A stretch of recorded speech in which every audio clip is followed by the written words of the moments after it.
La carta que Pilatos supuestamente escribió al emperador romano Tiberio revela detalles sorprendentes sobre la figura de Jesús que van más allá de lo que encontramos en los evangelios. En ella, Pilatos describe la apariencia física de Jesús de una manera única. Menciona sus milagros, el juicio, la crucifixión y hasta la resurrección. Pero, ¿qué revela exactamente esta carta?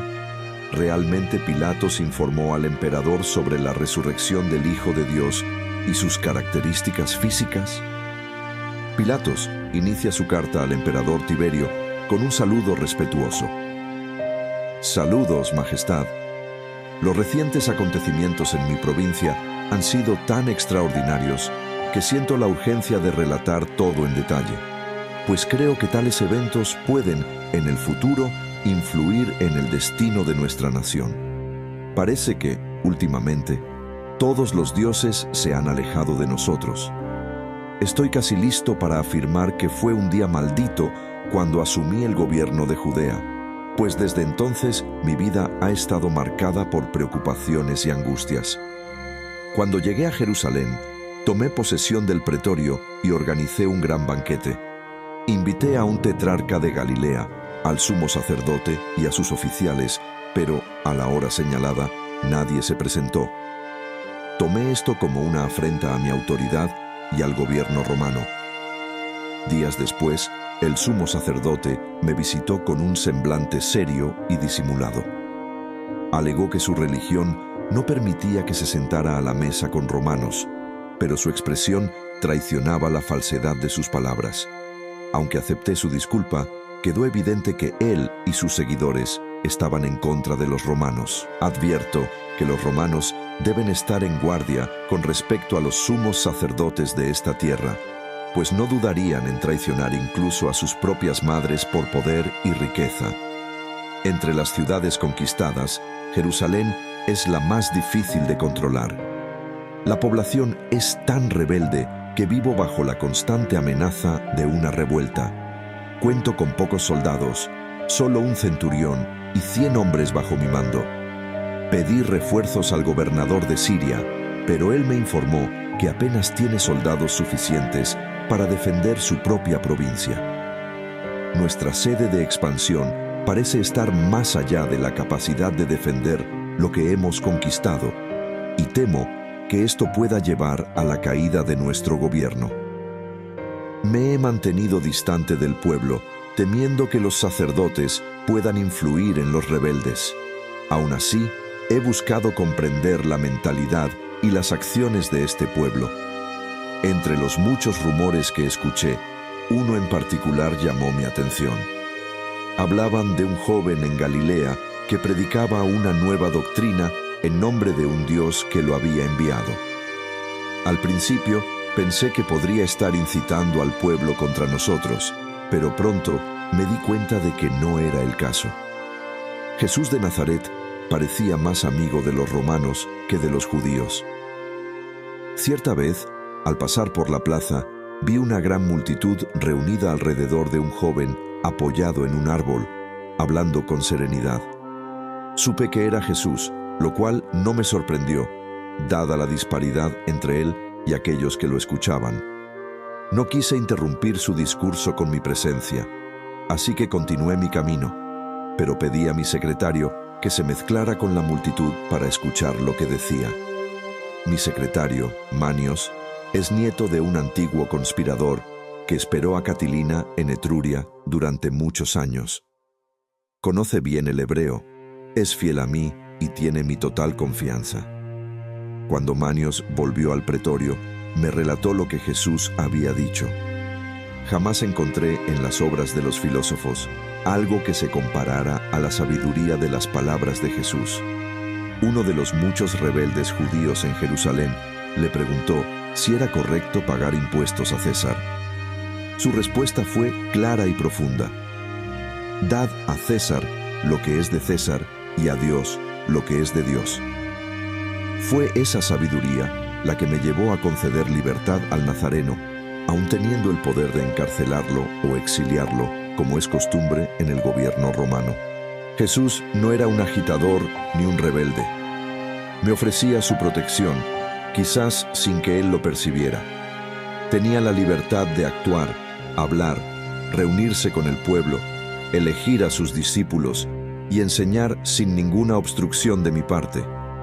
Si algún día, que los dioses lo impidan, la religión de nuestros antepasados es reemplazada por la de Jesús, esta tolerancia puede ser lo que lleve a la caída de Roma.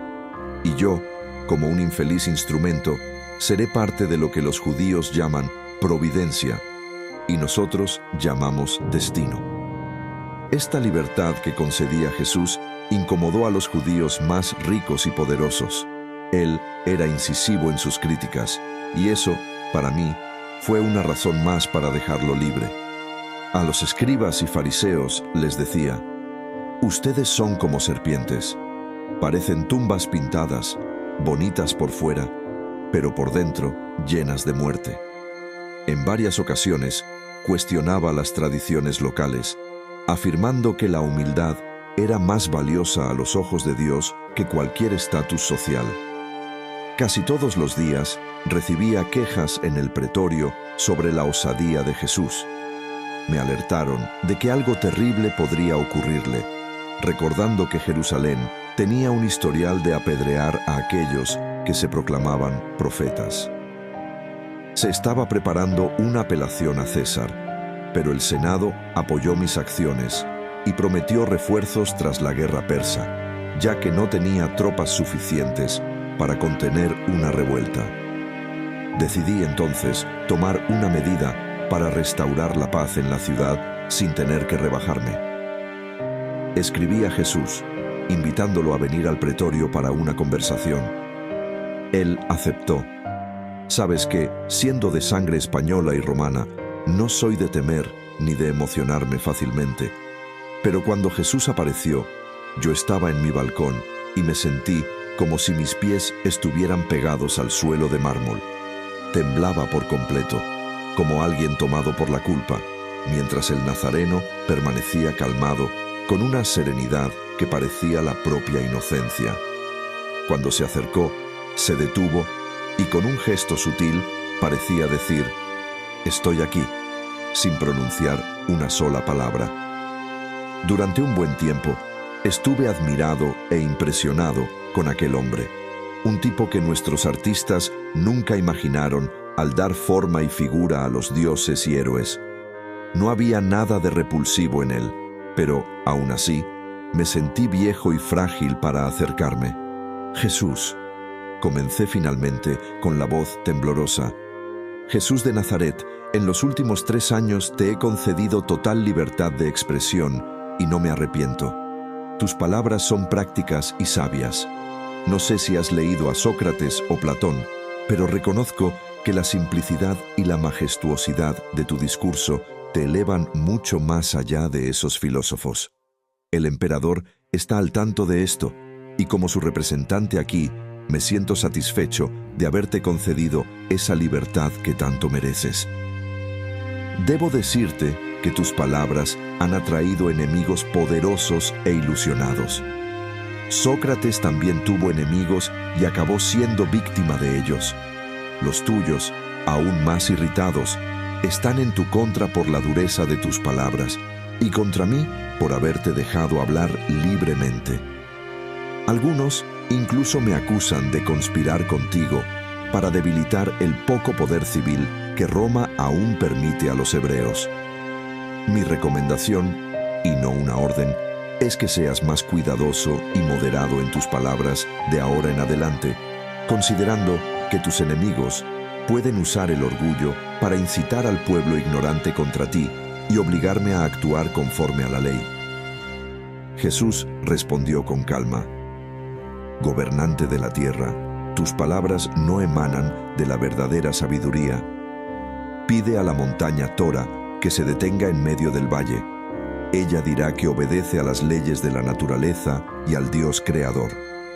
Solo Él sabe hacia dónde fluyen las aguas. Te digo la verdad, antes de que la rosa de Sarón florezca, se derramará la sangre de los justos». «Su sangre no se derramará», repliqué, emocionado. Yo lo considero más valioso por su sabiduría que a todos esos fariseos revoltosos que abusan de la libertad que los romanos les han concedido.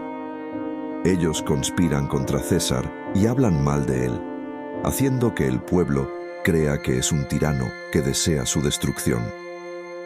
Esos ingratos no se dan cuenta de que, a veces, el lobo viste piel de oveja para cumplir sus propósitos malignos. Te protegeré contra ellos. Mi pretorio será un refugio sagrado para ti, tanto de día como de noche. Jesús, despreocupado, movió la cabeza y con una sonrisa serena respondió: Cuando llegue el momento, no habrá refugio para el Hijo del Hombre, ni en la tierra, ni debajo de ella. El verdadero refugio está en los cielos. Apuntando hacia arriba, completó: Lo que fue escrito por los profetas se cumplirá. Aprehensivo, respondí: Me estás forzando a convertir mi petición en una orden. La seguridad de esta provincia, que está bajo mi responsabilidad, exige esto. Necesitas moderar tus discursos. No desprecies esta orden, pues conoces las consecuencias. Que la felicidad te acompañe. Adeus, príncipe de la tierra, respondió Jesús. No he venido al mundo para traer inquietud, sino paz, amor y caridad. Nací el mismo día que Augusto César trajo paz al Imperio Romano. Las persecuciones no vienen de mí, pero espero enfrentarlas por parte de otros, en obediencia a la voluntad de mi Padre, que me mostró el camino a seguir. Entonces, controla tus palabras. No está en tu poder mantener a la víctima en el altar de la expiación. Tan pronto como terminé de hablar, se alejó como una sombra luminosa que desaparecía tras las cortinas del horizonte. Sentí un gran alivio, pues su presencia llevaba un peso que no podía soportar. Con el paso del tiempo, Herodes, el gobernante que ya se encontraba envejecido, se unió a los enemigos de Jesús para ejecutar su venganza. Si dependiera solo de la voluntad de Herodes, habría ordenado la muerte de Jesús inmediatamente, pero, a pesar de su orgullo en su posición real, dudaba en tomar una acción que pudiera perjudicar su influencia ante el Senado. O quizás, al igual que yo, también temía a Jesús. Sin embargo, no sería digno de un oficial romano admitir miedo ante un judío. Cierta vez, Herodes vino al pretorio para visitarme. Tras una conversación sin importancia, al levantarse para salir, preguntó qué pensaba sobre el Nazareno. Respondí que Jesús me parecía uno de los grandes filósofos que una nación fuerte puede producir, y que sus enseñanzas no se relacionaban con cuestiones políticas. Afirmé que Roma había decidido dejarlo hablar libremente, ya que sus acciones no justificaban ninguna restricción. Herodes me lanzó una sonrisa sarcástica y con una reverencia irónica se despidió. La gran fiesta de los judíos, la Pascua, se aproximaba, trayendo la intención de aprovechar el fervor popular que siempre tomaba cuenta de la ciudad. Jerusalén estaba repleta de una multitud bulliciosa, clamando por la muerte de Jesús. Mis informantes informaron que el tesoro del templo había sido utilizado para sobornar al pueblo. El peligro era inminente y un centurión romano fue desrespetado públicamente. Escribí al procurador de Siria pidiendo refuerzos, 100 soldados de infantería y 100 de caballería. Pero él se negó. Me encontré aislado, rodeado solo por un pequeño grupo de veteranos en una ciudad hostil. La escasez de soldados hacía imposible contener una revuelta, y la única alternativa era soportar las multitudes que clamaban sin cesar: «¡Crucifícalo! ¡Crucifícalo!». En ese momento, 3 grandes facciones se unieron contra Jesús: los herodianos, los saduceos y los fariseos. La posición ambigua de los herodianos y saduceos tenía 2 motivaciones. Odiaban a Jesús, pero también estaban cansados de la dominación romana.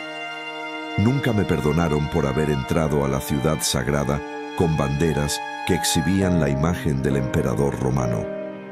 Aunque cometí un grave error al hacerlo, para ellos el sacrilegio aún parecía imperdonable. Un conflicto adicional estaba en ascenso. Había sugerido usar parte del tesoro del templo para financiar obras públicas, lo cual fue visto por los fariseos, ya enemigos de Jesús, como algo inaceptable. Se preocupaban poco por el gobierno y guardaban rencor por las críticas contundentes que el nazareno les dirigía en cada lugar que visitaba. Además de estos grupos, aún necesitaba lidiar con una población desordenada e irresponsable, siempre lista para unirse a una revuelta y aprovecharse del caos que pudiera surgir. Ante esta situación, Jesús fue llevado ante el sumo sacerdote y condenado a muerte. Fue en ese momento que Caifás, el sumo sacerdote, mostró aparente sumisión, enviando a Jesús a mí para confirmar la condena y asegurar su ejecución. Respondí que, como Jesús era de Galilea, el caso debía ser juzgado por Herodes, y ordené que lo enviaran allí. Herodes, a su vez, demostrando una falsa humildad y declarando deferencia al representante de César, lo devolvió a mí, trasladando la responsabilidad a mis manos. Pronto, mi palacio se transformó en una fortaleza cercada, con el número de descontentos aumentando a cada instante. Jerusalén fue invadida por multitudes que descendían de las montañas de Nazaret. Parecía que toda Judea se reunía en la ciudad. Una vidente llamada Gausa, que alegaba prever el futuro, se lanzó a mis pies, llorando y advirtiendo: «Cuidado, no toques a ese hombre, pues él es santo. Ayer por la noche lo vi en una visión, caminando sobre las aguas, volando en alas del viento. Hablaba con la tormenta y con los peces del lago, y todos lo obedecían. Vi el río en el monte Catarina correr con sangre, las estatuas de César llorando, y el sol de la mañana parecía una virgen en luto. Si no escuchas los apelos de tu esposa, un gran mal te espera. Tema la maldición del Senado romano. Tema los tronos de César». En ese momento, las escaleras de mármol temblaban bajo el peso de la multitud. Cuando trajeron a Jesús de vuelta a mí, fui hasta los tribunales de justicia, rodeado por mi guardia, y pregunté, con firmeza, a la multitud qué deseaban. Respondieron que querían la muerte de Jesús. «¿Cuál es su crimen?», pregunté. Él blasfemó, profetizó la destrucción del templo y se declaró Hijo de Dios, el Mesías, el Rey de los judíos. Respondí que la justicia romana no condena a nadie a muerte por tales acusaciones, pero los gritos de «Crucifícalo, crucifícalo» resonaban por la multitud enloquecida, haciendo temblar las paredes del palacio. Entre todos, el único que parecía tranquilo era Jesús. Después de varios intentos frustrados de protegerlo de la furia de sus enemigos, adopté una medida que parecía ser la única capaz de salvar su vida. Sugerí, como era costumbre en esa época, liberar a un prisionero durante las festividades y soltar a Jesús, permitiéndole que se fuera. Sin embargo, el pueblo insistió en que Jesús fuera crucificado.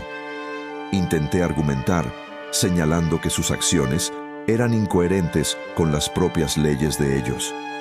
Expliqué que, por la ley judía, ningún juez podría condenar a un acusado sin antes ayunar un día entero y que la sentencia necesitaba el consentimiento del Sanedrín y la firma de su presidente. En ese tribunal, ninguna ejecución criminal podría ocurrir el mismo día en que se dictara la sentencia. Al día siguiente, que sería el de la ejecución, el Sanedrín debería revisar todo el proceso. Además, la ley exigía que un hombre se quedara en la puerta del tribunal sosteniendo una bandera, mientras otro, montado en un caballo cercano, anunciaba el nombre del condenado, el crimen cometido y el nombre de los testigos, preguntando si había alguien que pudiera testificar a su favor. El prisionero, camino a la ejecución, tenía derecho a volver hasta 3 veces para presentar nuevos argumentos en su defensa. Insistí en esos puntos con la esperanza de calmarlos, pero los gritos de «Crucifíquenlo, crucifíquenlo» continuaban.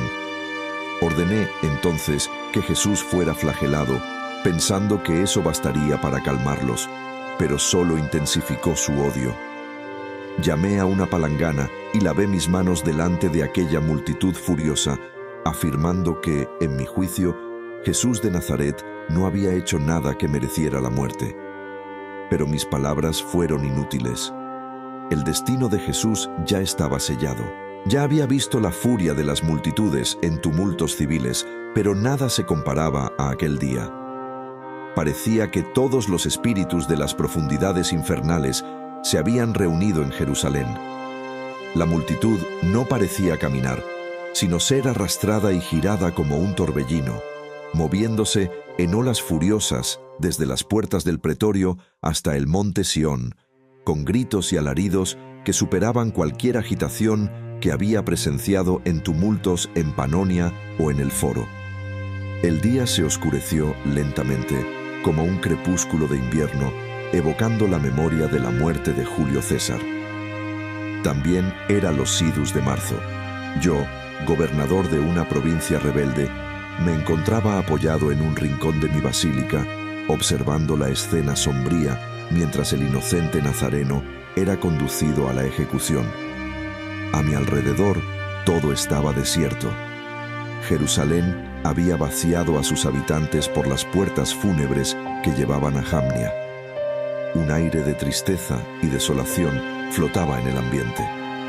Mi fe parecía unirse al Calvario, mientras el centurión intentaba mantener el orden en medio del caos.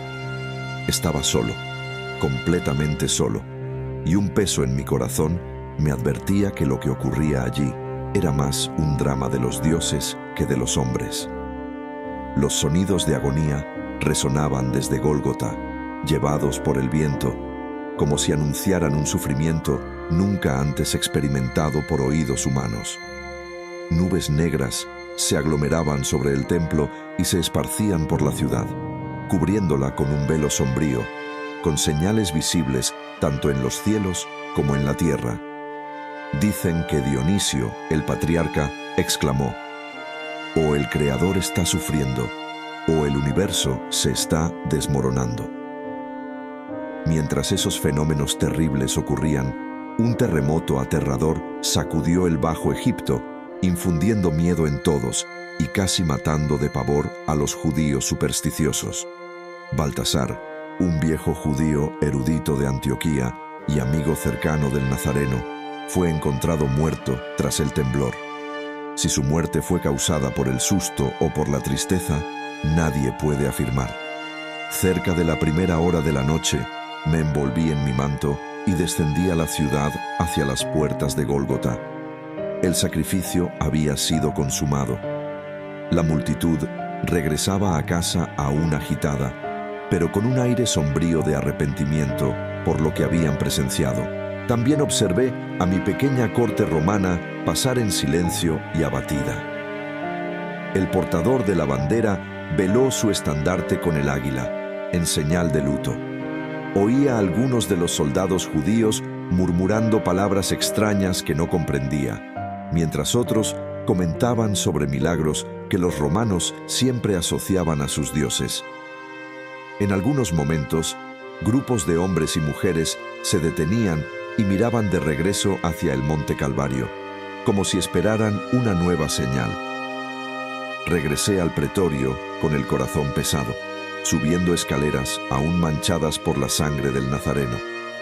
Al llegar, noté a un hombre anciano de rodillas en postura de súplica, rodeado por romanos que lloraban. Se arrojó a mis pies y sollozó amargamente. Ver a un hombre viejo llorar es siempre doloroso, y mi corazón, ya sobrecargado de tristeza, se conmovió aún más. Lloramos juntos, y parecía que todos allí, tanto él como muchos en la multitud, estaban a punto de llorar. Nunca había presenciado algo así. Aquellos que traicionaron, vendieron y clamaron por su crucifixión, ahora desaparecían como cobardes. Oí que esos hombres lavaban sus bocas con vinagre, en alusión a lo que Jesús había dicho sobre la resurrección y la separación de los muertos. Si eso ocurrió, fue ante aquella inmensa multitud.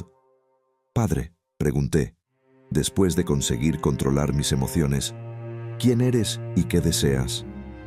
«Soy José de Arimatea», respondió él, «y vengo a pedirte permiso para enterrar a Jesús de Nazaret».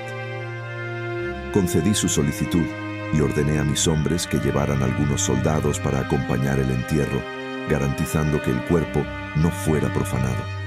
Pocos días después, la tumba fue encontrada vacía y los discípulos comenzaron a proclamar que Jesús había resucitado, tal como había predicho. Esto generó aún más conmoción que su propia muerte. No puedo afirmar con certeza lo que realmente ocurrió, pero investigué a fondo esta cuestión. Puedes comprobarlo por ti mismo y decidir si cometí algún error, como alega Herodes. José usó su propia tumba para sepultar a Jesús, pero si sabía o planeó algo respecto a la resurrección, no puedo asegurar. Al día siguiente del entierro, un sacerdote vino al pretorio preocupado por la posibilidad de que los discípulos robaran el cuerpo de Jesús para hacer parecer que había resucitado, como él había previsto y en lo que creían firmemente. Lo envié al capitán de la guardia, Marcos, ordenando que pusiera tantos soldados judíos como fueran necesarios alrededor de la tumba, para que, si algo ocurría, la culpa recayera sobre ellos y no sobre los romanos. Cuando la noticia de la tumba vacía se esparció, mi preocupación aumentó. Busqué a Marcos, quien me informó que había destacado a su teniente, Benam, con 100 soldados para vigilar el lugar. Mencionó que Isam y sus hombres estaban aterrados por los eventos de aquella mañana. Llamé a Isam, quien me relató lo ocurrido con la mayor precisión posible. Dijo que, alrededor del inicio de la cuarta vigilia, una luz suave y radiante apareció sobre la tumba. Al principio, pensó que algunas mujeres habían venido a embalsamar el cuerpo de Jesús, como era habitual, pero no podía entender cómo habrían podido pasar por los guardias. Mientras reflexionaba sobre esto, todo el ambiente se iluminó y vio lo que parecía ser una multitud de muertos en sus sudarios, todos con la apariencia más joven y repleta de alegría, mientras una música celestial, la más hermosa que había oído, resonaba en el aire. Parecía que el aire estaba lleno de voces alabando a Dios. De repente, la tierra comenzó a temblar de tal forma que se sintió débil, incapaz de mantenerse de pie, como si el suelo se estuviera moviendo bajo sus pies, y entonces perdió completamente los sentidos, sin saber qué ocurrió después. Le pregunté en qué estado se encontraba al recuperar la conciencia. Respondió que estaba tendido en el suelo, con el rostro hacia abajo. Cuestioné si podría haberse confundido con la luz, pensando que fuera el amanecer en el este. Dijo que, al principio, también pensó eso, pero que, a corta distancia, aún estaba muy oscuro y recordó que era demasiado temprano para que el día amaneciera. Pregunté si la sensación de desmayo podría haber sido causada por haberse levantado rápidamente, ya que eso puede provocar tal sensación. Aseguró que no, pues no había dormido toda la noche, ya que la pena por dormir en servicio era la muerte. Mencionó que había permitido que algunos de los soldados durmieran en ese momento y que algunos aún estaban dormidos. Pregunté cuánto tiempo duró la escena. Respondió que no estaba seguro, pero estimaba que la visión duró casi 1 hora, hasta ser cubierta por la luz del día. Cuestioné si había ido hasta el sepulcro después de recuperar los sentidos. Afirmó que no, pues estaba asustado, y así que el refuerzo llegó, todos regresaron a los cuarteles. Pregunté si los sacerdotes lo habían interrogado. Confirmó, diciendo que los sacerdotes, querían que afirmara que todo había sido causado por un terremoto y que los guardias estaban durmiendo. Ofrecieron dinero para que dijera que los discípulos habían venido y robado el cuerpo de Jesús, pero no vio a ningún discípulo y solo supo que el cuerpo había desaparecido cuando se lo contaron. Indagué sobre la opinión personal de los sacerdotes con quienes habló. Dijo que algunos creían que Jesús no era un hombre común, no un ser humano como los demás, y que no era el hijo de María, como se decía, sino una figura que ya había estado en la tierra antes, en los tiempos de Abraham y Lot, y en muchos otros momentos y lugares. Si esta teoría judía es correcta, tales conclusiones parecen tener sentido, pues están alineadas con lo que sabemos de la vida de este hombre. Es ampliamente reconocido por amigos y enemigos que Jesús parecía tener control sobre los elementos, como un alfarero moldeando el barro. Él transformaba agua en vino, sanaba enfermedades, resucitaba muertos, calmaba tempestades e incluso atraía peces con monedas en la boca. Si pudo realizar todas estas hazañas y más, conforme a lo atestiguado por los judíos, y fue exactamente al hacer esto que despertó tanta enemistad, queda claro que no fue acusado de crímenes, de violar leyes o de causar daño a alguien. Estos eventos son conocidos por miles, tanto amigos como adversarios. Estoy inclinado a concordar con la afirmación de alguien que estaba en la cruz. Verdaderamente, este era el Hijo de Dios. Poncio Pilatos describió a Jesús como una figura impresionante, distinta de cualquier otra. Mencionó que Jesús era un hombre de estatura media, poseyendo una postura calma y una presencia serena que atraía la atención de todos a su alrededor. Su rostro exhibía una expresión de bondad y paz, irradiando tranquilidad incluso en los momentos más críticos. Jesús parecía mirar con compasión a quienes lo rodeaban, como si tuviera una comprensión profunda de cada uno de ellos. Los relatos afirman que Jesús tenía el cabello largo y suave, cayendo sobre los hombros de manera armoniosa. Eran ligeramente ondulados y de un tono que variaba entre castaño claro y rubio, destacándose entre las personas de la región. Sus ojos, una de sus características más notables, eran descritos como profundos y penetrantes, presentando un tono que oscilaba entre castaño claro y azul, dependiendo del narrador. Estos ojos transmitían una sensación de sabiduría y bondad, además de una firmeza que parecía captar la esencia de la vida y del corazón humano. La piel de Jesús era descrita como clara y suave, recordando a la de alguien que trabaja al aire libre, pero con una apariencia saludable y bien cuidada. Su rostro era considerado bello y simétrico, con rasgos que inspiraban confianza y reverencia. No era solo un rostro común, sino uno que emanaba autoridad sin ser impositivo o amenazador. Mantenía una barba llena y bien cuidada que confería madurez y dignidad a su apariencia. Jesús vestía siempre de manera sencilla, pero digna. Sus ropas, aunque modestas, eran limpias, consistiendo generalmente en un largo manto y una túnica. No usaba adornos llamativos ni joyas, reflejando su desapego a las posesiones materiales. Su apariencia comunicaba humildad y simplicidad, incluso en medio de su presencia notable. Era alguien que, sin pronunciar una sola palabra, lograba transmitir un mensaje de paz y acogida. Ahora, noble soberano, esta es la versión más fiel de los hechos que puedo presentar sobre el caso. Me he esforzado por relatar cada detalle para que pueda evaluar mi conducta de manera justa, pues soy consciente de las muchas críticas que se han dirigido a mí en este asunto. Con promesas de lealtad y respeto a mi soberano, permanezco su más obediente servidor. Si disfrutaste el video, suscríbete al canal ahora